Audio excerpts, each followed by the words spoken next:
জয় নিতাই, জয় গৌর, জয় জয় শ্রী রাধেশ্যাম। সকলকে নিতাই দরবারে স্বাগত জানাই। আশা করছি নিতাই চাঁদের কৃপায় এবং করুণায় তোমরা সকলেই খুব ভালো আছো এবং ভজনে আছো।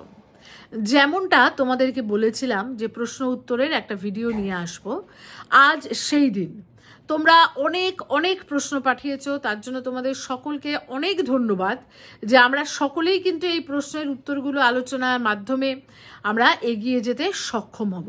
তবে যেহেতু প্রশ্ন সংখ্যা অনেক এবং আমি সবার প্রশ্নেরই উত্তর দিতে চেষ্টা করব, তাই জন্য এই প্রশ্ন উত্তরের এই ভিডিওটা দুটো পার্টে আসবে, পার্ট 1 বা পার্ট এ এবং পার্ট বি।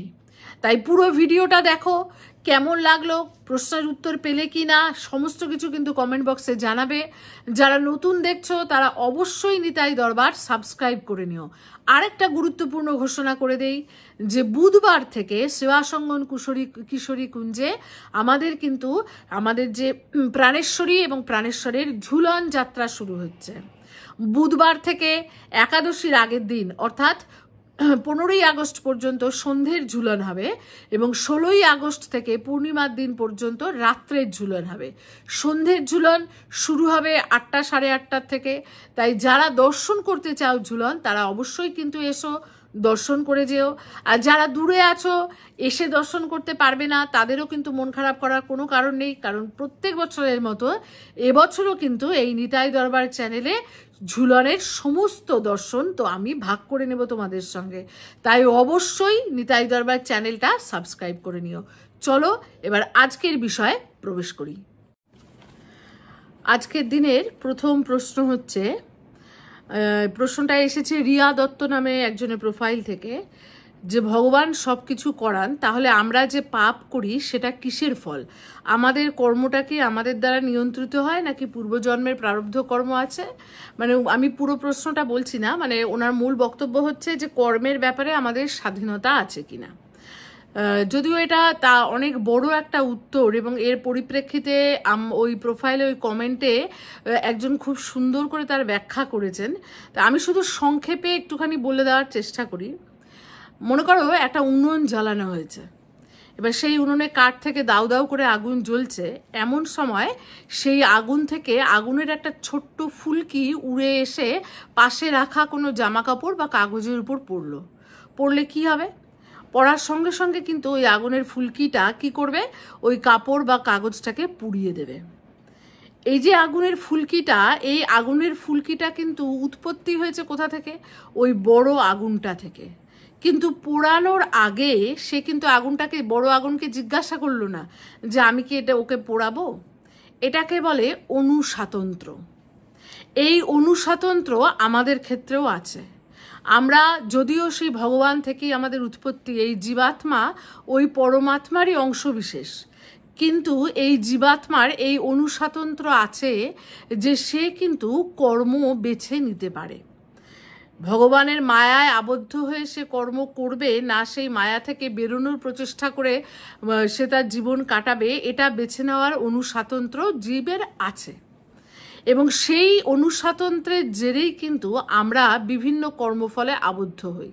এবং যতই আমরা এই ধরনের সকাম কর্ম করি, ততই কিন্তু আমরা নানান রকম কর্মফলের দ্বারা আবদ্ধ হই এবং সেই কর্মফলে আবদ্ধ হয়ে আমাদের বাকি কর্মগুলো চলতে থাকে। এটা অনেকটা সার্কেলের মতো, অনেকটা চক্রের মতো, এবং এটাও কিন্তু ভগবানেরই সৃষ্টি।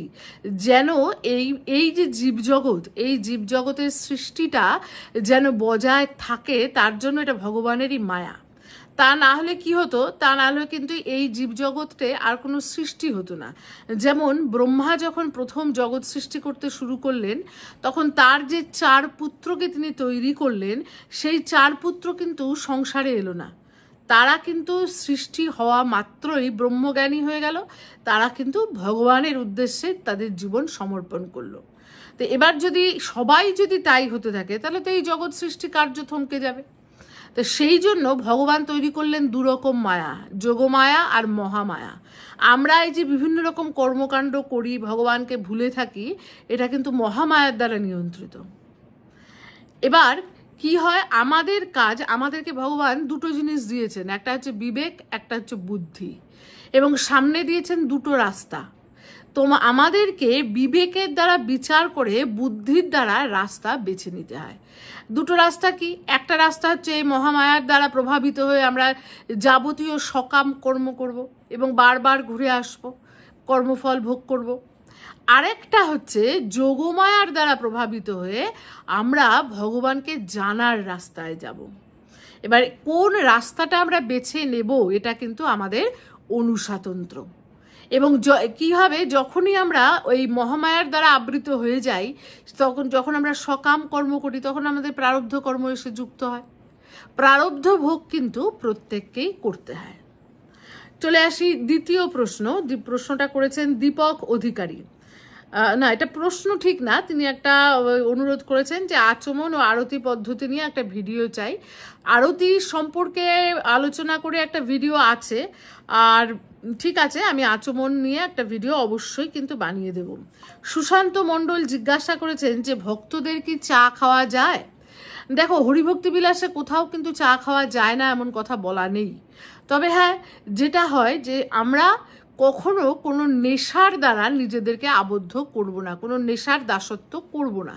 এবার চা যদি তোমার নেশা হয়ে যায়, এমন অবস্থা যে তুমি দিনরাত্রি চায়ের উপরই আছো, দিনে হয়তো 21-22 কাপ তুমি শুধু চাই খাও, সেটাতে তোমার শুধু ভক্তিপথের হানি হবে তা তো নয়, তোমার কিন্তু শরীর স্বাস্থ্যেরও ক্ষতি হবে। কিন্তু এটা না হয়ে তুমি হয়তো একবার কি দুবার যদি চা খাও, এতে কিন্তু কোনো অসুবিধা নেই। সুশান্ত মণ্ডল আরও একটা প্রশ্ন করেছেন যে মাধুর্য রসের সেবা কিভাবে করতে হবে। দেখো, মাধুর্য রসের সেবায় ভাবটা কি? ভাবটা হচ্ছে ভগবানকে নিজের প্রিয় স্বরূপে চিন্তা করা, নিজের প্রিয়তম রূপে চিন্তা করা এবং নিজেকে ভগবানের প্রিয়তমা রূপে চিন্তা করা। এইভাবেই কিন্তু সেই ভজন হয়। এবং আরেকটা জিনিস আমি বলি, অনেকেই আমাকে প্রশ্ন করেছেন যে অষ্টকালীন লীলা, অষ্টকালীন সেবা যুগলের কি করে হবে, মাধুর্য রসের সেবা কি করে হবে। এইগুলো কিন্তু জনসমক্ষে আলোচনা করার বিষয় নয়। এগুলো যে যার গুরু আনুগত্যে সেবা করবেন, যে যার গুরু আনুগত্যে এই পথে অগ্রসর হবেন। এটা তো ভজন জগতের কথা, এটা কিন্তু ইউটিউবে সর্বসমক্ষে আলোচনার বিষয়বস্তু নয়। এবার অনেকে হয়তো আপনারা বলতে পারেন যে হ্যাঁ, ইউটিউবে তো অনেকেই আলোচনা করে, অনেকেই দেখান। হ্যাঁ, হতে পারে, অনেকে হয়তো আলোচনা করেন, অনেকে দেখান, কিন্তু এটা তো দেখানোর কথা নয়। তাই এই বিষয়ে ডিটেলস কিন্তু কিছু আলোচনা আমি করব না। যে যার গুরু আনুগত্যে এই ভজন করবেন, নিজের নিজের শ্রী গুরুদেবকে জিজ্ঞাসা করবেন, এবং যাদের এখনো দীক্ষা হয়নি তাদের পক্ষে কিন্তু এই ভজন করা সম্ভব নয়। কাজে তারা এখন আপাতত এমনি ভগবানের সেবা পুজো করুন, ভগবানের নাম করুন। নাম তো দীক্ষিত অদীক্ষিত ভেদ মানে না। নাম করলে কি হবে, নাম আপনাকে আপনার সদ্গুরুর চরণে আশ্রিত করে দেবে। তখন কিন্তু আপনি নিজ নিজ সম্প্রদায় অনুযায়ী, নিজ নিজ গুরু পরম্পরা অনুযায়ী এই সেবায় প্রবৃষ্ট হতে পারবেন। লিটল কৃষ্ণা বলে একটি প্রোফাইল থেকে প্রশ্ন এসেছে, যাদের দীক্ষা হয়নি তারা কি পিতলের রাধাকৃষ্ণের জয়েন্ট বিগ্রহ বাড়িতে পূজা করতে পারে? প্রথম কথাই হচ্ছে যে যাদের দীক্ষা হয়নি তারা নিশ্চয়ই পূজা অর্চনা করতে পারবে। কেন করতে পারবে না? যতদিন দীক্ষা না হয় তাহলে কি তাদের জীবনের সেই সময়টা ব্যর্থ হবে? নিশ্চয়ই ব্যর্থ হবে না। তবে এটুকু বলতে পারি যে দীক্ষা না হলে কিন্তু অন্য কোনো রকম ভোগ, মানে অন্য ভোগ জাতীয় কোনো ভোগ লাগানো যাবে না। সব থেকে ভালো হয় যদি অদীক্ষিত ব্যক্তি যারা আছেন তারা যদি নামে মনোনিবেশ করেন। হ্যাঁ, এমনি বাড়িতে বিগ্রহ আছে, তাকে আমি ফুল জল দিলাম, সেটা ঠিক আছে, কিন্তু যে কোনো সেবা পুজো করার জন্য দীক্ষিত হওয়াটা কিন্তু আবশ্যক। এটা হচ্ছে, দেখো, এই যে উত্তরটা আমি দিলাম এটা সবার জন্য। এবার লিটল কৃষ্ণা প্রোফাইলে আপনি যিনি আছেন তাকে আমি বিশেষ করে বলবো, আপনি এখনো সেবায় যাবেন না। কেন বলছি? কারণ আপনার এই যে প্রশ্নটা না, এই যে জয়েন্ট বিগ্রহ, জানি না, আমি ভুলও হতে পারি, কিন্তু এই যে কথাটা, এই কথাটা থেকে আমার যেন মনে হচ্ছে যে আপনি কিন্তু এখনো বিগ্রহ আর ভগবানে পার্থক্য করছেন। বিগ্রহ কিন্তু কোনো জড় বস্তু নয়। তাই যতক্ষণ পর্যন্ত না সেই শ্রদ্ধাটা মনে উৎপন্ন হচ্ছে ততদিন পর্যন্ত কোনো রকম সেবা পুজো করা ঠিক হবে না। ততদিন পর্যন্ত আপনি নাম করুন এবং ব্যাকুলভাবে ভগবানের চরণে প্রার্থনা করুন। পরের প্রশ্ন অর্ণব মৃধা জিজ্ঞাসা করেছে, বাড়িতে কিভাবে ঝুলন যাত্রা পালন করব তা নিয়ে একটু আলোচনা। বাড়িতে ঝুলন যাত্রা সাধারণত একাদশীর দিন থেকেই কিন্তু পালন করা হয়। সুন্দর করে একটা দোলনা সাজাবে, দোলনাতে তোমার বাড়িতে যদি গোপাল আছেন তো তাহলে গোপালকে বসাবে, যে যদি যুগল থাকেন তাহলে যুগলকে বসাবে সুন্দর করে সাজিয়ে, এবং দোলনাটাকেও যতটা সুন্দর সম্ভব সাজানোর চেষ্টা করবে। যেহেতু শ্রাবণ মাস এবং শ্রাবণ মাসে এটা কিন্তু বর্ষাকালের ঝুলন, তাই জন্য চেষ্টা করবে সেই যেন একটা মানে চিহ্ন থাকে, বর্ষাকালের একটা রূপ যেন তোমার ঝুলনে ফুটে ওঠে। সুন্দর সুন্দর ভোগ নিবেদন করবে, এইভাবেই কিন্তু বাড়িতে ঝুলন পালন করতে পারো। বেশ, এইবার আরেকজন জিজ্ঞাসা করেছেন, তার নামটা আমি লিখতে ভুলে গেছি, যে তুলসী পাতা কোন কোন দিন বা তিথিতে তুলতে নেই, আর কোনো কারণবশত তুলসী পাতা না থাকলে কি করব। এই প্রশ্নটা অনেকের, এর আগেও অনেকে আমাকে ফোন করে জিজ্ঞাসা করেছেন। হরিভক্তি বিলাসে দেখলাম যে তুলসী পাতা শুধুমাত্র দ্বাদশী তিথিতে তোলা নিষিদ্ধ। একাদশীর পরে যে দ্বাদশী তিথি আসে সেই তিথিতে আমরা তুলসী পাতা তুলতে পারবো না। এবার পরের প্রশ্নে আসি, যে কোনোদিন যদি তুলসী পাতা না থাকে তাহলে কি করব। দেখো, ভগবানকে ভোগ নিবেদন করতে গেলে তুলসী পাতা তোমাকে দিতেই হবে, বিনা তুলসী প্রভু একো নাহি মানি। কাজেই একটা জিনিস করা যেতে পারে, যে আমি একটু বেশি করে তুলসী পাতা তুলে একটা এয়ারটাইট কন্টেনারে, বাড়িতে যদি ভালো শুদ্ধ ফ্রিজ থাকে সেখানে রেখে দিলাম, নষ্ট হবে না। তাহলে সেই তুলসী দিয়েও কিন্তু আমরা পরের দিন নিবেদন করতে পারবো, কারণ তুলসীহীন ভোগ ভগবান কিন্তু গ্রহণ করবেন না। জলও কিন্তু আমাকে তুলসী দিয়েই নিবেদন করতে হবে। অর্কপ্রভ ঘোষ জানতে চেয়েছিলেন যে দুর্গাপুজোর সময়সূচি নিয়ে আলোচনা, এটা একটা আলাদা ভিডিও করে দুর্গাপুজোর আগে দুর্গাপুজোর সময়সূচি নিয়ে নিশ্চয়ই আলোচনা করব। রত্না মুখার্জি জানতে চেয়েছেন জন্মাষ্টমীর সঠিক সূচি কবে, 26 না 27 আগস্ট। এবার আমাদের যদিও দুটো পঞ্জিকা, তো এবার দুটো পঞ্জিকা মতে পালন করা হয়। তা এমনিতে যদি তুমি দেখো তাহলে তো গোটা ভারতবর্ষ 26 আগস্ট লেখা আছে জন্মাষ্টমী। এবার আমাদের শ্রীবাসঙ্গনে কিন্তু 27 আগস্ট পালিত হবে। এবার এটা কিন্তু যার যার গুরুবাড়ি অনুযায়ী সে জন্মাষ্টমী পালন করবে। তবে দেখতে হবে যে রোহিণী নক্ষত্র যুক্ত যেন অষ্টমী তিথি হয়। বেশ, এরপরে রত্না মুখার্জির আর একটা প্রশ্ন, তুলসী কাঠ জ্বালানো যায় কি, মানে এটা আরও একজন জিজ্ঞাসা করেছেন, যে অনেকে নাকি বলেন যে নিয়ম সেবা মাসে তুলসী কাঠটা প্রদীপ হিসাবে ব্যবহার করে, তুলসী গাছের ডাল প্রদীপের সলতে হিসাবে ব্যবহার করে সেটা জ্বালানো, এটা কিন্তু একদমই অনুচিত। তুলসী তো বৃন্দাদেবীকে কিন্তু আগুনে দেওয়া যায় না, এটা অত্যন্ত অনুচিত। এমনকি আমি একটা জিনিস বলি, যে আমি হয়তো ডাল হোক বা যাই হোক একটা ভোগ দিয়েছি ভগবানকে, সেখানে তো তুলসী দিতে হবে, বা হয়তো দুধ ভোগ লাগিয়েছি সেখানে তুলসী দিয়ে ভগবানকে ভোগ লাগিয়েছি। পরে হয়তো সেটাকে আমি যখন পাবো, আমি ভাবলাম যে একটু গরম করে নিই, তখনও কিন্তু তুলসী পাতা শুদ্ধ গরম করা যাবে না।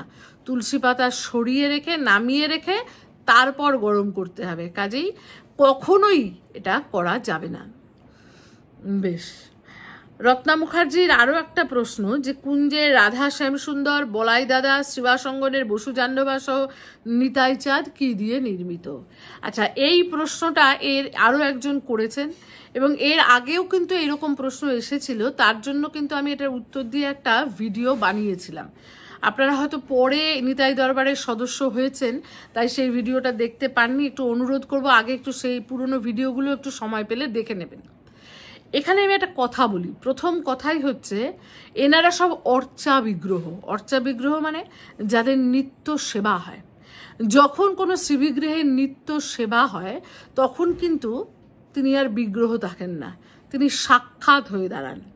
এবং তখন এই যে কথাগুলো আলোচনা করা, কি ম্যাটেরিয়াল দিয়ে তৈরি, কত দাম পড়লো, এগুলো যেন তাদেরকে অপমানসূচক, এগুলো তাদের পক্ষে অপমানসূচক বলে আমার মনে হয়। এবং আমি এই ব্যাপারটা নিয়ে আলোচনা করতে একদমই আগ্রহীও নই এবং পছন্দও করি না, কারণ এগুলো আলোচনা করা উচিত নয় বলে আমার মনে হয়। এবং আরও একটা কথা এখানে বলি, বাস্তবসম্মত একটা কথা বলি, আমার বাড়িতে যে বিগ্রহ সেবা পুজো হচ্ছে, তোমার বাড়িতে যে বিগ্রহের সেবা পুজো হচ্ছে, এবার এটা জেনে আমি কি করব? মনে করো তুমি সোনা দিয়ে তৈরি করেছো তোমার ঠাকুরের বিগ্রহ, কিন্তু আমার তো সেই ক্ষমতা নেই, কাজে আমি জেনে কি করব যে তোমার বিগ্রহ সোনা দিয়ে তৈরি? আমার যেরকম ক্ষমতা আমি সেরকম বিগ্রহ বাড়িতে নিয়ে আসবো। এবং তারপরেও আরও একটা ব্যাপার, বিগ্রহ নিজে চাইলেই আনা যায় না, ভগবান যদি আসতে চান তবেই তিনি আসেন, এবং সেটা যে কোনো উপায়েই আসেন। তাই এই সমস্ত কথা আলোচনা করাটা একদম বৃথা, এইসব কৌতূহলের কোনো মানে হয় না, তাই এই কৌতূহলগুলোর কিন্তু কোনো উত্তর আমি দেব না। আচ্ছা, এবারে আসি। গৌরব চক্রবর্তী জিজ্ঞাসা করেছেন যে অষ্টকালীন সেবা কি? অষ্টকালীন সেবা ডিটেলস আলোচনা করব না, একটু আগে যেরকম বললাম যে গুরুদেবের আনুগত্যে, শ্রীগুরু আনুগত্যে এই সেবা হয়। সকালে ঘুম থেকে ওঠা থেকে রাত্রে শয়ন পর্যন্ত সমস্ত দিনটাকে অষ্টকাল মানে 8টা সময় ভাগ করা হয়েছে, এবং সেই সময়ে কি কি লীলা হচ্ছে সেই লীলা স্মরণ করে সাধক সেই লীলার উপযোগী, সেই লীলা অনুকূল যে সেবা করেন, সেই সেবা হচ্ছে অষ্টকালীন সেবা, এবং এটা যুগল সেবার অন্তর্গত, যুগলেরই অষ্টকালীন সেবা হয়। এবার এই অষ্টকালীন সেবা কিভাবে হয়, কিভাবে লীলা স্মরণ করবেন, এগুলো সব নিজ নিজ শ্রী গুরুদেবকে জিজ্ঞাসা করবে, তার আনুগত্যে তিনি তোমাকে বলে দেবেন যে কি করে সেই লীলা স্মরণ করে সেবা করবে।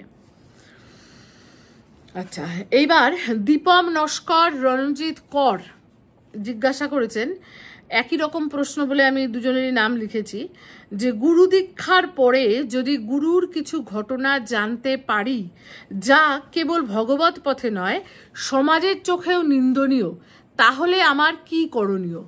আমরা কি কোনো প্রায়শ্চিত্ত করে নতুন গুরুকরণ করতে পারি? এটা খুবই জটিল বিষয়। এই জন্যই বলা হয় যে দীক্ষা নেওয়ার আগে, শাস্ত্র বলছে 12 বছর, হয়তো নিজেদের যদি সেই 12 বছর কলির জীব, তো 12 বছর হয়তো সময় আমি নাও দিতে পারি, কিন্তু অন্তত 1 বছর মনে মনে যাকে গুরুকরণ করব বলে ভাবছি তার সঙ্গ করতে হয়। কারণ একবার গুরুকরণ হয়ে গেলে আর কিন্তু কোনো বিচার চলবে না। যার মনে গুরুকরণ হওয়ার পর নিজ গুরুদেবের প্রতি এই রকম বিচার আসবে, তার অধঃপতন নিশ্চিত। কোনোভাবেই তার অধঃপতন কিন্তু আটকানো সম্ভব না। তাই জন্য কি করতে হবে, একান্ত যদি এইরকম পরিস্থিতি তৈরি হয়ে যায় তখন কি করব?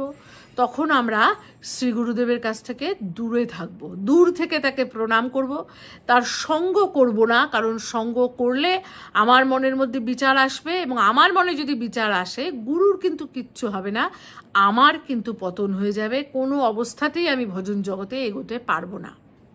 তাই শ্রী গুরুদেব আমাকে যে মন্ত্র, যে নাম, যে ভজন পদ্ধতি দিয়েছেন সেটি তো শাশ্বত, সেটি নিত্য, সেটি শাশ্বত, তাকে আঁকড়ে ধরব এবং শ্রী গুরুদেবের সঙ্গ করব না, দূর থেকে তাকে প্রণাম জানাবো, এছাড়া কোনো কিছু কিন্তু করা যাবে না। এইবার আসি, অর্ণব নাথ জিজ্ঞাসা করেছেন যে আমি স্বামী স্বরূপানন্দের দীক্ষিত, প্রণব মন্ত্রে, এই মন্ত্রে কি ভগবানের সেবা করতে পারি? দেখো, আমাদের মতে কিন্তু এই মন্ত্রে ভগবানের সেবা করা যাবে না। এই মন্ত্রটা কিন্তু, প্রণব মন্ত্রটা হচ্ছে ধ্যানের জন্য, বিশেষত যৌগিক পদ্ধতিতে ধ্যানের জন্য। এবার ভোগ নিবেদনের জন্য আলাদা মন্ত্র আছে, বীজ মন্ত্র দিয়ে ভোগ নিবেদন করতে হয়। এবার বাকিটা কিন্তু তোমার গুরু পরম্পরায় তোমাকে জিজ্ঞাসা করতে হবে, কারণ সেটা তো আমি বলতে পারবো না। তুমি কিন্তু তোমার গুরু বাড়িতে, তোমার গুরু পরম্পরায় যারা আছেন বর্তমানে আচার্য, তাদের সঙ্গে এই প্রসঙ্গে আলোচনা করে নেবে। আচ্ছা, এরপর মাধব সাহা জিজ্ঞাসা করেছেন যে প্রভুপাদের থেকে দীক্ষার ইচ্ছা থাকলে কি করণীয়? এই ব্যাপারেও একটা ভিডিও আছে, তবু আরেকবার একটু বলে দেই যে প্রভু কিন্তু বছরে একবারই দীক্ষা দেন, সেটা হচ্ছে একদম জানুয়ারি মাসে, যখন আমাদের গুরুদেব, পরম গুরুদেবের উৎসব, সেই সময়টায় দীক্ষা দেন। কিন্তু দীক্ষা দেওয়ার আগে যিনি দীক্ষা নিতে চাইছেন 1 বছর আগে তাকে সঙ্গ করতে হবে, কারণ প্রভুও তোমাদের চেনেন না, তোমরাও প্রভুকে চেনো না। শুধুমাত্র এই ভিডিওতে দেখা বা ফেসবুকে দেখাতে কিন্তু দীক্ষা নেওয়া যাবে না। গুরু শিষ্যকে চিনবে, শিষ্যও গুরুকে চিনবে। পরস্পরকে দেখবে, যে শিষ্য দেখবে যে যার কাছে দীক্ষা নিতে চাইছে তিনি আমার মনের সমস্ত প্রশ্নের উত্তর দিতে সক্ষম কিনা, আর গুরুদেবও দেখবেন যে যে দীক্ষা নিতে চাইছে সে আদৌ দীক্ষা নেওয়ার উপযুক্ত কিনা। এটা হচ্ছে প্রথম ব্যাপার। কাজেই 1 বছর সঙ্গ করতে হবে। অবশ্যই একাদশী, দ্বাদশী এবং এই যে বিভিন্ন রকম আমাদের যে ব্রতগুলো আছে সেই ব্রতগুলো পালন করতে হবে। অবশ্যই গলায় মালা পরে থাকতে হবে, তুলসীর মালা। একদম দীক্ষার দিন যে তুলসীর মালা গলায় পরিয়ে দেবেন, একদম মৃত্যু পর্যন্ত তুলসীর মালা গলা থেকে খোলা যাবে না, নষ্ট হয়ে যাবে। সঙ্গে সঙ্গে আবার অন্য তুলসীর মালা পাল্টে নিতে হবে, পরে নিতে হবে। এইরকম বেশ কিছু জিনিস আছে, সেগুলো যদি পালন করা সম্ভব হয় তবেই কিন্তু প্রভুপাদ দীক্ষা দেন। তার মধ্যে সব থেকে বড় যে ব্যাপারটা সেটা হচ্ছে এই সঙ্গ করার ব্যাপারটা। বেশ, এরপরে রীতা ব্রহ্ম জিজ্ঞাসা করেছেন যে রাধারানী কি লক্ষ্মী স্বরূপিণী? রাধারানী স্বয়ং শক্তি, রাধারানী ভগবানের লাদিনী শক্তি। এই শক্তি থেকেই বাকি সমস্ত শক্তির উৎপত্তি। লক্ষ্মী, কালী, দুর্গা, সরস্বতী আদি যত শক্তি আছেন সমস্ত শক্তি রাধারানীর অংশকলা। তাই রাধারানী লক্ষ্মী স্বরূপিণী বলবো না, লক্ষ্মী রাধারানীর থেকে উৎপত্তি। এইটা হচ্ছে উত্তর। আচ্ছা, এবার এখানে একটা কথা বলি। এবার এটা কিন্তু যেহেতু তুমি আমাকে জিজ্ঞাসা করেছো, আমি বৈষ্ণব পদ্মপুরাণ মতে আমি তোমাকে বললাম। এবার বাকি যার যার মত তার মত। এবারে আসি, নিরঞ্জন বর্মন বলে একজন বলেছিলেন যে তিনি একজন বয়স্ক মানুষ, তিনি রাম ঠাকুরের পরম্পরায় আশ্রিত। তিনি নবদ্বীপে রাম ঠাকুরের আশ্রমে গিয়ে আমাকে একটা ভিডিও বানাতে অনুরোধ করেছেন। এখানে একটু বলি যে যদি কখনো সম্ভব হয়, যদি যেতে পারি, তাহলে আমি নিশ্চয়ই ভিডিও বানাবো। কারণ আমার পক্ষে যাওয়াটা সব জায়গায় একটু অসুবিধাজনক। কারণ যেহেতু নবদ্বীপ সেবাসঙ্গন আমার শ্বশুর বাড়ি, আমি এই বাড়ির মা গোস্বামী, তো সেই জন্য সব জায়গায় কিন্তু সব সময় যাওয়াটা আমার পক্ষে একটু অসুবিধাজনক। নিশ্চয়ই যদি কখনো সুযোগ পাই, যদি কখনো দর্শনে যাই, অবশ্যই ভিডিও বানিয়ে দেবো। জ্যোতির্ময় গুণ জিজ্ঞাসা করেছেন যে গুরুদেবের বাণী সেবা না বপু সেবা, কোনটা বড়, কোনটা করা উচিত? দুটোই করা উচিত সুযোগ মতো। গুরুদেবের সেবা করাটাই মুখ্য উদ্দেশ্য। সেবা কি? সেবা মানে হচ্ছে গুরুদেবের প্রীতি সাধন করা। প্রীতি সাধন কিসে হবে? গুরুদেবের আজ্ঞা পালনে হবে। এবার তোমাকে যদি শ্রী গুরুদেব বলেন যে তুমি বাড়িতে বসে লক্ষ নাম করবে, জানবে ওটাই শ্রী গুরুদেবের প্রীতি। কিংবা হয়তো তুমি গুরুদেবের কাছে এসেছো, শ্রী গুরুদেব তোমাকে বললেন যে আমার একটুখানি চরণটা টিপে দে, কিংবা হয়তো আমার একটা ধুতি ধুয়ে দে, জানবে এটাই তোমার গুরু সেবা। এখানে কিন্তু বড় ছোটর কোনো ব্যাপার নেই, কোনটা বড় কোনটা ছোট কোনো ব্যাপার নেই। একটাই উদ্দেশ্য, সেবার একটাই উদ্দেশ্য, যে সেব্যর প্রীতি সাধন করা। এবার সেব্যর প্রীতি সাধন কি করে হবে? না, সেব্য যা আদেশ করবেন সেই আদেশ পালন করাই সেব্যর প্রীতি সাধন। বুঝতে পেরেছ? কাজে গুরুদেবের প্রীতি সাধন কি করে হবে? গুরুদেবের আজ্ঞা পালনে। এবং গুরুদেব যখন যা আজ্ঞা করবেন সেটা নির্দ্বিধায় চোখ বন্ধ করে বিনা প্রশ্নে পালন করাই গুরু সেবা। এতে কোনো ছোট বড় নেই। গুরুদেব যদি বলেন আমার মন্দিরের ড্রেনটা ঝাড় দিয়ে দে, জানবে ওটাই তোমার গুরু সেবা, ওতেই তোমার গুরু প্রীতি হবেন। আচ্ছা, রত্না মুখার্জির আরও একটা প্রশ্ন এসছে যে ভগবানকে তুলসী চরণে চন্দন দিয়ে চিটিয়ে দেব নাকি চরণের নিচে সিংহাসনে দিলেও চলবে? আমরা প্রথমে ভগবানের চরণে চন্দন দিয়ে তুলসীটা লাগিয়ে দেব। এবার অনেকে এইভাবেই রাখেন, এতে কোনো দোষ নেই। এবার আবার অনেকে কি ভাবেন যে তুলসীটা চরণে একদম আটকে দিলে ভগবানের যদি কষ্ট হয়, তাই আবার চরণে লাগিয়ে তারপর নিচে নামিয়ে রাখেন, তাতেও কোনো অপরাধ নেই। কিন্তু প্রথমে তুলসী ভগবানের চরণেই কিন্তু দিতে হবে। সুচন্দ্রা সরকার জিজ্ঞাসা করেছেন যে প্রভুকে অপরাজিতা ফুল দেওয়া যায়? না, প্রভুকে অপরাজিতা ফুল দেওয়া যায় না। অপরাজিতা ফুল শিবকে অর্পণ করা যায়, ভগবান শিবকে অর্পণ করতে পারো, মাকে অর্পণ করতে পারো, ভগবতীকে অর্পণ করতে পারো, কিন্তু কৃষ্ণকে বা গোপালকে কিন্তু অর্পণ করা যাবে না। সাথী গায়েন জিজ্ঞাসা করেছেন যে শ্রীকৃষ্ণের বিগ্রহ কোথা থেকে অঙ্গরাগ করা। আমাদের বিগ্রহ অঙ্গরাগ করার হয় আমাদেরই মন্দিরের, আমাদের প্রভুপাদ শ্রীজীব গোস্বামী আমাদের রাধে প্রভুর শিষ্য আছেন, তিনি এই সেবাটা করেন আমাদের মন্দিরে। তাছাড়া নবদ্বীপে প্রচুর এরকম লোক আছেন যারা ভীষণ সুন্দর অঙ্গরাগ করতে পারেন। আচ্ছা, অভিরূপ দাঁ জিজ্ঞাসা করেছেন যে আমরা যে বাঙালি বিগ্রহ মানে তথাকথিত শান্তিপুরী বিগ্রহ বাদ দিয়ে নতুন দেবালয়ে রাজস্থানী অবাঙালি বিগ্রহ স্থাপন করছি, তাতে বাংলার গৌড়ীয় বৈষ্ণব ভজনের জন্য কি ভালো? দেখো, এই প্রশ্নটার দুটো উত্তর। প্রথম কথা হচ্ছে, যদি তত্ত্বগত শাস্ত্রগত আইনগত দিক থেকে দেখতে চাও তাহলে কোনো বাধা নেই, অবশ্যই স্থাপন করে সেবা পুজো করতে পারো। এখন বাধাটা কোথায় আসে? বাধাটা আসে কিন্তু আমাদের মনে। কেন? কারণ হচ্ছে সাধক যখন সেবা পুজো করবেন তখন শ্রীবিগ্রহের প্রতি যদি মমত্ব বোধ, আপন বোধ তৈরি না হয়, যদি ভালোবাসা না জাগে, তাহলে সেবা পুজো নিষ্প্রাণ হয়ে যাবে, একটা কর্তব্য কর্ম মাত্র, শুকনো কর্তব্য মাত্র। তখন কিন্তু আর ভজনে এগোতে পারবো না। এখন তোমাকে দেখতে হবে যে কোন বিগ্রহের প্রতি, কি ধরনের বিগ্রহের প্রতি তোমার মনের মধ্যে সেই মমত্ব বোধ, সেই আপনত্ব বোধ তৈরি হচ্ছে। যদি এই জয়পুর স্টাইলের এই যে পাথরের বিগ্রহ, তাতে যদি তোমার মমত্ব বোধ জন্মায়, যদি সেই বিগ্রহ প্রতি তোমার ভালোবাসা জন্মায়, তাহলে তুমি সেই বিগ্রহ সেবা করবে। আবার যদি এই যে আমাদের প্রাচীন মতে যে বাঙালি অঙ্গরাগের যে বিগ্রহ, শান্তিপুরীয় ঘরানা যেটাকে তুমি বলছো, সেই রকম বিগ্রহের প্রতি যদি তোমার মমত্ব বোধ জন্মায়, তাহলে তুমি সেই বিগ্রহ অর্চন করবে, সেটাই তোমার তাহলে ভাবের অনুকূল। এবার আমাকে যদি তুমি ব্যক্তিগতভাবে জিজ্ঞাসা করো, তাহলে আমি বলবো যে আমার কিন্তু প্রাচীন যে বাংলার রীতি অনুযায়ী যে শ্রীবিগ্রহ, সেই বিগ্রহ বেশি ভালো লাগে। আমার জয়পুরের এই পাথরের বিগ্রহ খুব একটা ভালো লাগে না, তাতে আমি নিজের ঠিক একান্ত বোধ করতে পারি না। কিংবা আজকাল যেমন একটু ইস্কনীয় ধারায় যে অঙ্গরাগ হচ্ছে শ্রীবিগ্রহের, সেটাও কিন্তু আমার খুব বেশি একটা ভালো লাগে না, আমি একাত্ম বোধ করতে পারি না। এবার এটা কিন্তু একান্তই আমার ব্যক্তিগত অনুভব, যার যেভাবে যেখানে যে একান্ত বোধ করবে সে সেভাবে সেবা করবে। বেশ, অভিরূপদা আর একটা জিজ্ঞাসা করেছে যে যুগলের নিত্য সেবা বিষয়ে বলো। নিত্য সেবা যেমন বাকি সবার হয় সেভাবেই যুগলের নিত্য সেবা করতে হবে। ঘুম থেকে তুলতে হবে, স্নান করাতে হবে, পোশাক পরাতে হবে, শৃঙ্গার যেমন তার ভাব সে সেভাবে শৃঙ্গার করবেন।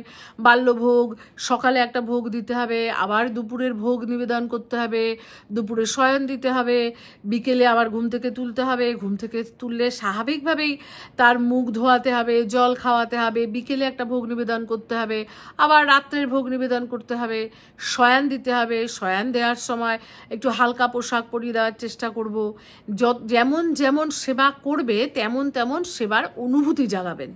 তার কি ভালো লাগছে, তিনি কিসে আরাম বোধ করছেন, এটাই কিন্তু মূল কথা। তাই সেটা যত যত তুমি সেবা করবে, যত যত তোমার উপর গুরুকৃপা হবে, তত তত কিন্তু তুমি বুঝতে পারবে।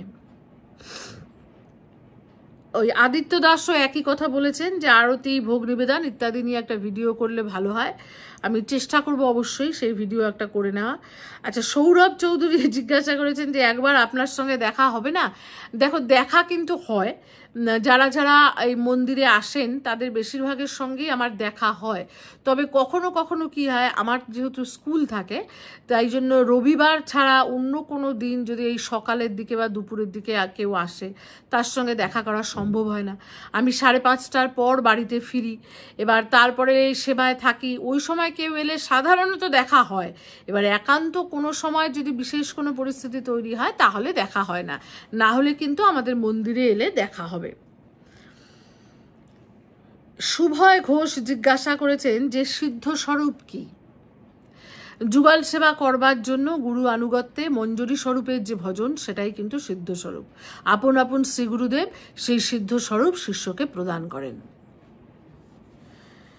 এরপরে নামটা জানি না, এখানে আইডিটায় নাম লেখা ছিল ইউজার YE6J8। এই আইডি থেকে প্রশ্ন এসছে যে অন্য গুরুদেবের কাছ থেকে দীক্ষিত হলেও কি আপনাদের কাছে নামমালা গ্রহণ করা যাবে? যার কাছে দীক্ষিত আগে তার অনুমতি নিয়ে আসতে হবে। দেখো, দীক্ষা মন্ত্র একজনই দিতে পারে, কিন্তু নাম মালা শিক্ষা আমরা যে কোনো কারো কাছ থেকে নিতে পারি, কিন্তু তার আগে যিনি আমাকে দীক্ষা দিয়েছেন তার অনুমতি কিন্তু বিশেষ করে প্রয়োজন। জয়জিৎ সিংহ বলেছেন রামদাস বাবাজি মশাইয়ের জীবনী শুনতে চাই। একদম শুনতে মানে আলোচনা করবার ইচ্ছে আছে। আমি এখনো গৌর কথা শেষ করতে পারিনি, খুব ব্যস্ততার মধ্যে যেহেতু আছি। আগে আমি গৌর কথা শেষ করব, যেটা এই খুব রিসেন্টলি কিন্তু শেষ করার চেষ্টা করব।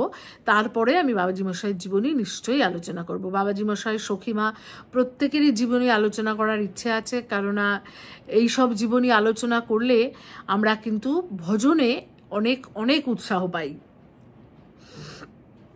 বিশাল দাস জিজ্ঞাসা করেছেন যে অনেক গুরুদেব আগে দীক্ষা নেওয়া জেনেও আবার দীক্ষা দেন, তাহলে কি অপরাধ হবে না? গুরুদেব যদি সঠিক পথ দেখাতে না পারেন তাহলে কি ত্যাগ করা যায়? দেখো, অবশ্যই অপরাধ হবে। কেউ একজন আগে দীক্ষা নিয়েছেন, তিনি যদি সেটা লুকিয়ে গুরুদেবের কাছে দীক্ষা নেন, অন্য জায়গায় দীক্ষা নেন, অবশ্যই অপরাধ হবে। কিংবা হয়তো হ্যাঁ, এরকম এখন অনেক দেখাও যাচ্ছে যে একজনের শিষ্য আরেকজন হয়তো তাকে লোভ দেখিয়ে বা বিভিন্নভাবে তাকে আবার ইনফ্লুয়েন্স করে দীক্ষা দিচ্ছেন। এতে কিন্তু উভয়েরই পতন হয়, গুরু শিষ্য উভয়েরই পতন হয়, এ ব্যাপারে কিন্তু নিঃসন্দেহ। আর গুরু ত্যাগ কোনোভাবেই করা যাবে না। গুরু সঠিক পথ দেখাতে পারছেন কিনা এটা কিন্তু গুরুকরণ করার পর আমি বিচার করতে পারবো না। আমি যদি বিচার করতে যাই তাহলে আমার পতন আসবে।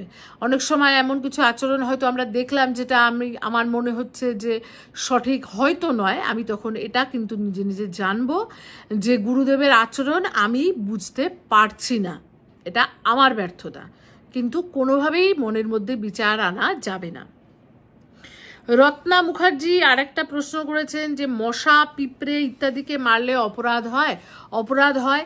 যারা মশা পিঁপড়ে বা এই জাতীয় জীবকে হত্যা করে, ছোটোখাটো জীবকে হত্যা করে, আমাদের শাস্ত্র বলছে যে তারা অন্ধকূপ নরকে পতিত হয়। তাহলে কি করব?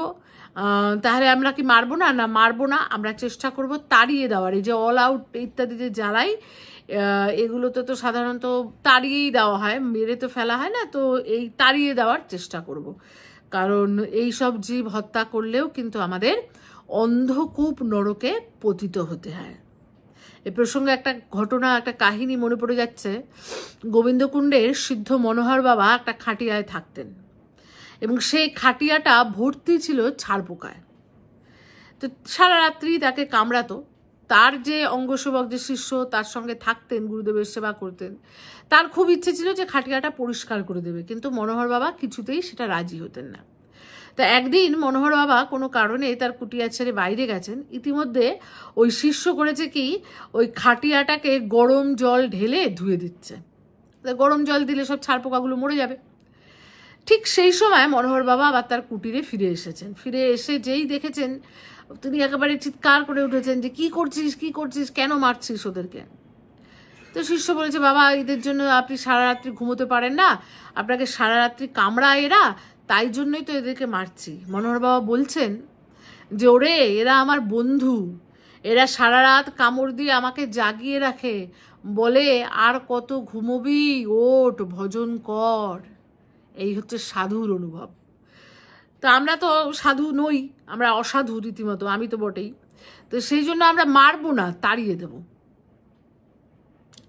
বিশাল দাস জিজ্ঞাসা করেছে হরিনাম দীক্ষা নিলেও কি মাছ মাংস ছাড়তে হয়?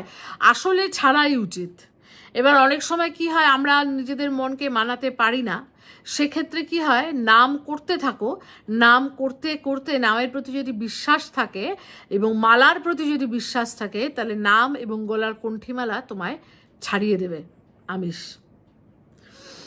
আচ্ছা, এরপরে দিল্লিকা বেঙ্গলি ব্লগার এই প্রোফাইল থেকে জিজ্ঞাসা করেছে যে শ্রীবাসঙ্গন কোথায়? শ্রীবাসঙ্গন নবদ্বীপ ধাম, শ্রীধাম নবদ্বীপে, শ্রীবাসঙ্গন রোডে শ্রীবাসঙ্গন মন্দির।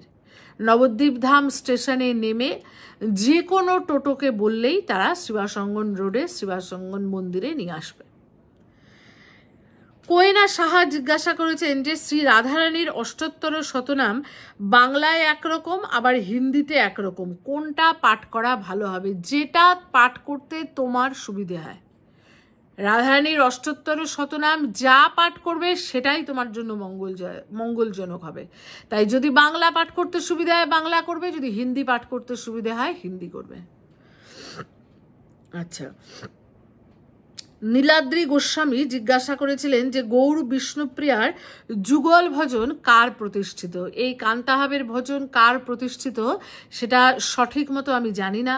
নাগরীভাবের ভজন এটা সিদ্ধ চৈতন্যদাস বাবা করেছিলেন, কিন্তু কার আমল থেকে বা আরও আগে কবে থেকে এই যুগল ভজন প্রতিষ্ঠিত বা চলে আসছে সেই ব্যাপারটা কিন্তু আমি সঠিক মতো এখনও জানি না।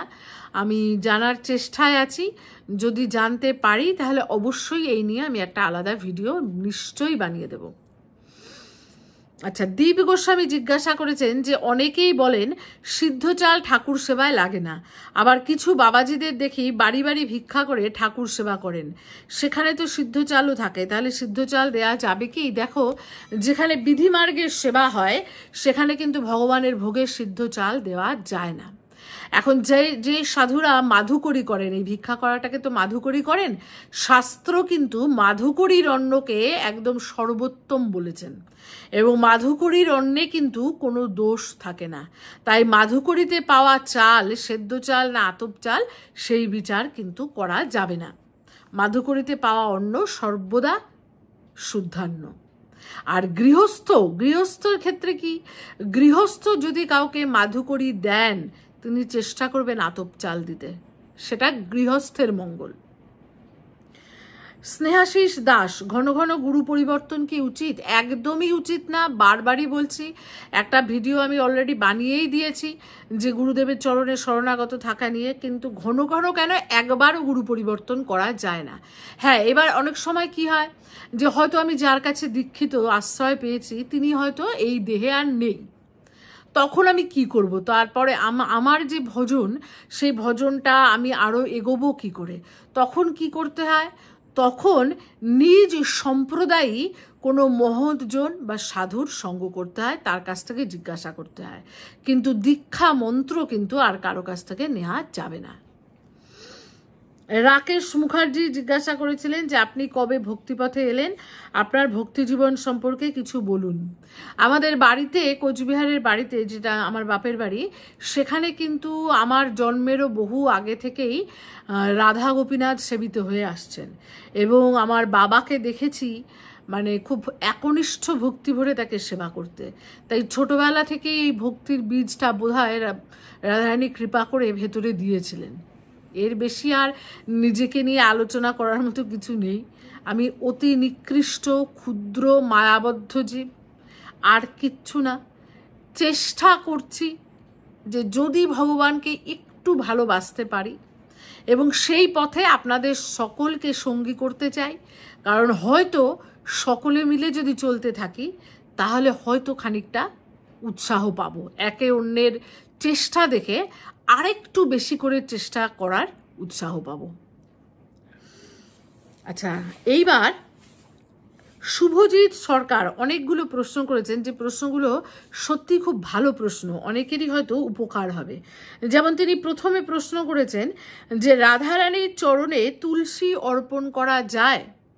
অর্পণ করলে কিন্তু শাস্ত্রগত দিক থেকে কোনো বাধা নিষেধ নেই, কিন্তু আমরা করি না। কেন করি না? আমরা এইভাবে চিন্তা করে করি না যে তুলসী তো বৃন্দা দেবী, এবং তুলসী হচ্ছেন ভগবানের খুব প্রিয়। তো যে ভগবানের প্রিয় তাকে রাধারানী নিজ বক্ষে রাখেন, নিজের বুকে রাখেন। তাই জন্য আমরা কি করি? ভগবানের চরণে তুলসী দিই, রাধারানীর বুকে তুলসী ঠেকিয়ে নিচে নামিয়ে রাখি। এবার এটা আপন আপন গুরু পরম্পরা অনুযায়ী করবেন। আপনার শ্রী গুরুদেব যদি আপনাকে রাধারানীর চরণে তুলসী দিতে বলেন, দেবেন, এতে কিন্তু কোনো অপরাধ হবে না। দ্বিতীয় প্রশ্ন, যেহেতু আমার এখনো গুরু দীক্ষা হয়নি, তাই নিতাই চাঁদকে গুরু হিসেবে মান্যতা দিয়ে রাধা মাধবের সেবা করি। আমার এই সিদ্ধান্ত কি ভুল হয়েছে? একদম ভুল হয়নি। যত দেখো গুরুরূপ সব নিত্যানন্দ স্বরূপ। তাই যতদিন পর্যন্ত আমাদের গুরু আশ্রয় না হচ্ছে, যতদিন পর্যন্ত ভগবান সদ্গুরু বেশে এসে আমাকে আশ্রয় না দিচ্ছেন, ততদিন পর্যন্ত কিন্তু আমরা ভগবানকেই গুরুদেব হিসাবে মেনে নেব, নিতাই চাঁদকেই কিন্তু গুরু হিসাবে মেনে নেব। এইখানে শুধু একটা কথা বলবো, যেহেতু এখনো গুরু দীক্ষা হয়নি, তাই ভগবানকে কিন্তু অন্ন ভোগ লাগাবেন না। এবার চলে আসি পরের প্রশ্নে, যেহেতু নিত্যানন্দ প্রভুকে গুরুদেব হিসেবে মান্যতা দিয়েছি, আমি কি বাঁশপাতা তিলক সেবা করতে পারি? করতেই পারেন, তাতে কিন্তু কোনো অসুবিধা নেই। শুধু একটা জিনিস মনে করুন যে আপনি এখন বাঁশপাতা তিলক সেবা, যেটা নিত্যানন্দ বংশে নিত্যানন্দ পরিবারের তিলক, সেটা করছেন। এবার নিতাই চাঁদ হয়তো আপনাকে অন্য কোনো গৌরগণের আশ্রয় দান করলেন, অর্থাৎ আপনি হয়তো তার শেষ পর্যন্ত গদাধর পরিবারে আশ্রয় পেলেন, অদ্বৈত পরিবারে আশ্রয় পেলেন। এইরকম যদি অন্য কোনো পরিবারে আশ্রয় পান, সেক্ষেত্রে তো আপনার তিলক কিন্তু তখন বদলে যাবে।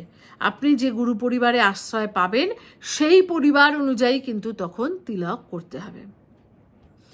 চলে আসি পরের প্রশ্নে, যে বাঁশপাতা তিলক কি শুধুমাত্র রাধাকুণ্ডের রজের দ্বারা করা যায়, নাকি দ্বারকা মৃত্তিকা বা গোপীচন্দন দিয়েও করা যায়? এমন কোনো কথা নেই যে রাধাকুণ্ডের রজ দিয়েই করতে হবে। সাধারণত তিলক শ্রীগুরুদেব যা তিলক করেন, শিষ্য পরম্পরাতেও সেই তিলকই চলে আসছে। তাই গোপীচন্দন বা দ্বারকা মৃত্তিকা দিয়েও কিন্তু তিলক করা যাবে। এমনকি এই সব কিছুর অভাবে নিজের তুলসী তলার যে মৃত্তিকা, তাই দিয়েও কিন্তু তিলক করা যায়। বাঁশপাতা তিলকের দুই সমান্তরাল রেখার মাঝে কি একটি বিন্দুর রচনা করা হয়? যদি করা হয়, তাহলে সেটা কি রাধাকুণ্ডের রজ দিয়ে করা হয়, নাকি নামযজ্ঞের প্রদীপের কালি দিয়ে করা হয়? রাধাকুণ্ডের বাঁশপাতা তিলকের দুই সমান্তরাল রেখা, মানে যাকে হরিমন্দির বলছি আমরা, হরিমন্দিরের মাঝখানে কোনো বিন্দু দেওয়া হয় না। এইবার প্রশ্ন হচ্ছে, অনেকে দেন, যেমন রাম রাধারমণ গণ দেন, এবং আমাদের সেবাসঙ্গনে নিত্যানন্দ বংশধরদের মধ্যে প্রভুপাদ কিন্তু দেন। কেন দেন? কারণ এটি হচ্ছে নামযজ্ঞের ফোঁটা, এবং এর পেছনে একটা অলৌকিক কাহিনী আছে। সেই কাহিনী আমি এর আগের একটা ভিডিওতে কিন্তু আলোচনা করেছিলাম। এই ফোঁটাটা মূলত দেয়া হয় নিতাই গৌরের প্রীতি সাধন করবার জন্য। এটা কিন্তু সবাই দেন না, দিতে হবে এমন কোনো বাধ্যবাধকতাও নেই। পরের প্রশ্ন, রাধা মাধবকে গঙ্গা জল দ্বারা অভিষেক করা যায়? অবশ্যই করা যায়, গঙ্গা জল দিয়েই অভিষেক করার কথা। পরের প্রশ্ন, রাধারানীর কপালে কি সিঁদুর দিয়ে পত্রাবলী শৃঙ্গার করা যায়? না, করা যায় না। রাধারানীর কপালে সিঁদুর দিয়ে শৃঙ্গার করা যায় না, কারণ তাহলে কিন্তু এটা সেবা রসের বিঘ্ন ঘটাবে। নিতাই প্রভুর স্ত্রীদ্বয় মা বসুধা ও মা জাহ্নবা দাপর লীলায় কে ছিলেন? নিতাই চাঁদ দাপর লীলায় বলরাম ছিলেন। বলরামের দুই স্ত্রী মা বারুণী আর মা রেবতী। নিতাই চাঁদের দুই স্ত্রী মা বসুধা ও মা জাহ্নবা যথাক্রমে মা বারুণী ও মা রেবতী ছিলেন। এই ব্যাপারে আমার বিশদে ভিডিও আছে, আমার চ্যানেলে গিয়ে দেখবে। নিত্যানন্দ শক্তি মা জাহ্নবা নামের বেশ কয়েকটি ভিডিও সিরিজ হিসাবে আছে, সেটা শুনলে তুমি ডিটেলসটা জানতে পারবে। নিত্যানন্দ প্রভুর কন্যা গঙ্গা মাতার বংশধরদের সেবিত ভ্রাম্যমান বিগ্রহ রাধা মাধবের সম্পর্কে জানতে চাই। আমিও এর সম্পর্কে কিছু জানি না, সেভাবে জানার চেষ্টা করব। যদি জানতে পারি তাহলে অবশ্যই আলাদা ভিডিওতে জানিয়ে দেব। নিত্যানন্দ পরিবারের অন্তর্গত রাধারমণগণ সম্পর্কে ও রাধারমণগণের তিলক কি কি দিয়ে রচনা করা হয়, সেই সম্পর্কে কিছু বলো।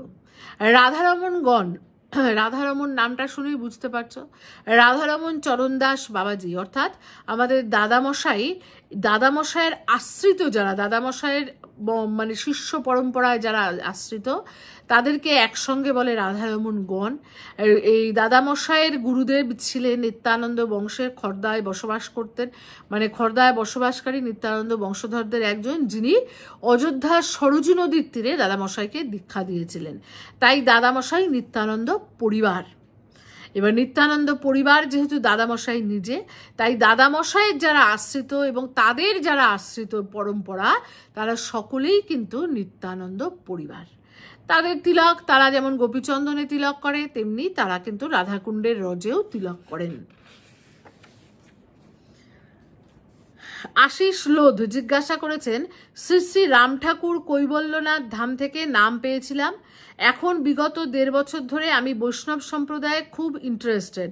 এখন আপনি বলছেন গুরু বদলানো যায় না, আমি কি করব কৃপা করে বলেন।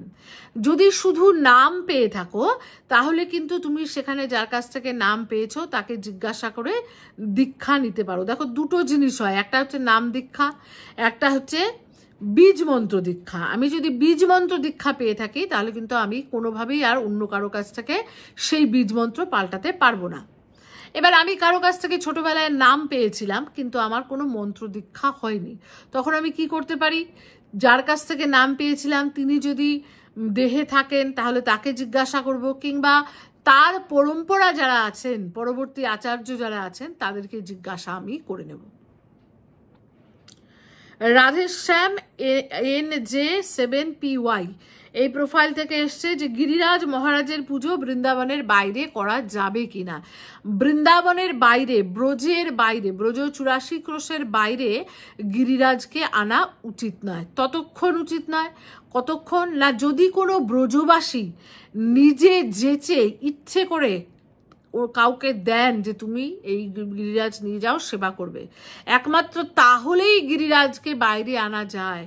তা না হলে কিন্তু গিরিরাজ ব্রজের সীমার বাইরে কখনো নিয়ে আসা উচিত নয়, এতে অপরাধ হয়, সাংঘাতিক অপরাধ হয়।